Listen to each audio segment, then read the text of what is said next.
Sektori i punëve të brendshme Tetov u kujton drejtuesve të automjeteve se nga data 15 nëntor 2025 fillon detyrimi ligjor për posedim dhe mbajtjen e pajisjeve dimrore në automjete, i cili do të jetë në fuqi deri më 15 mars të vitit të ardhshëm.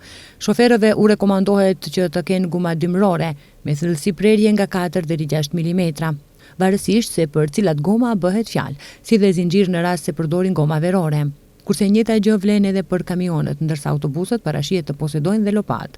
Sektori i punëve të brendshme Tetov do të intensifikojë kontrollet dhe drejtuesit e automjeteve që nuk do të respektojnë detyrimin ligjor dhe nuk do të posedojnë pajisjet e detyrueshme.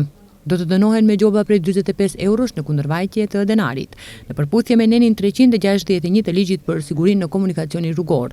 Në rast të përkeqësimit të kushteve të motit, rreshjeve më të mëdha të borës dhe ngjashme, drejtuesit pa pajisje të tilla do të përjashtohen nga komunikacioni, veçanërisht nëse lëvizin drejt strazhës, mavrovës ose kodrës së diellit. Kjo bëhet me qëllim që të mos krijohen pengesa të panevojshme në rrugë dhe të mundësohet zhvillimi normal i komunikacionit në rajon dhe më gjerë.